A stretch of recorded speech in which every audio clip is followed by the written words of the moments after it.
live there. So we are amply shaped by society.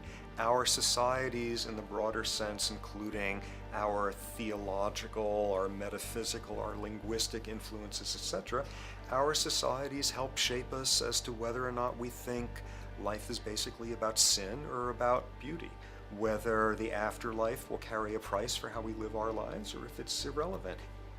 In a broad sort of way, different large societies could be termed as individualistic or collectivist, and you get very different people and different mindsets, and I suspect different brains coming along with that. We in America are in one of the most individualistic of societies, and capitalism being a system that allows you to go higher and higher up a potential pyramid, and the deal is it comes with fewer and fewer safety nets. By definition, the more stratified a society is, the fewer people you have as peers, the fewer people with whom you have symmetrical, reciprocal relationships, and instead all you have are differing spots and endless hierarchies. And a world in which you have few reciprocal partners is a world with a lot less altruism.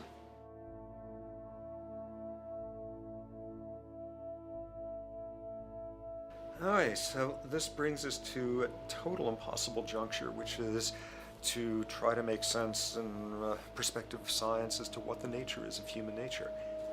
You know, on a certain level, the nature of our nature is not to be particularly constrained by our nature.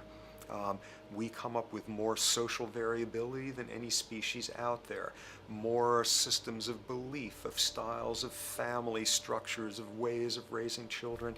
The capacity for variety that we have is extraordinary. In a society which is predicated on competition and really very often the ruthless exploitation of one human being by another, the profiteering of other people's problems, and very often the creation of problems for the purpose of profiteering, the ruling ideology will very often justify that behavior by appeals to some fundamental and unalterable human nature. So the myth in our society is that people are competitive by nature and that they're individualistic and that they're selfish. The real reality is quite the opposite. We have certain human needs. The only way that you can talk about human nature concretely is by recognizing that there's certain human needs. We have a human need for companionship and for close contact, to be loved, to be attached to be accepted, to be seen, to be received for who we are. If those needs are met, we develop into people who are compassionate and cooperative and who have empathy for other people. So the opposite that we often see in our society is in fact the distortion of human nature, precisely because so few people have their needs met. So yes, you can talk about a human nature, but only in a sense of basic human needs that are instinctively evoked, or I should say certain human needs that lead to certain traits if they are met, and a different set of traits if they're denied.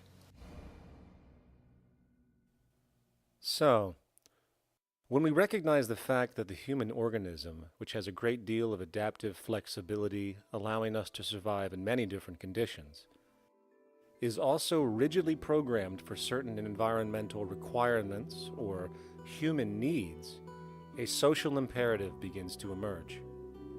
Just as our bodies require physical nutrients, the human brain demands positive forms of environmental stimulus at all stages of development, while also needing to be protected from other negative forms of stimulus.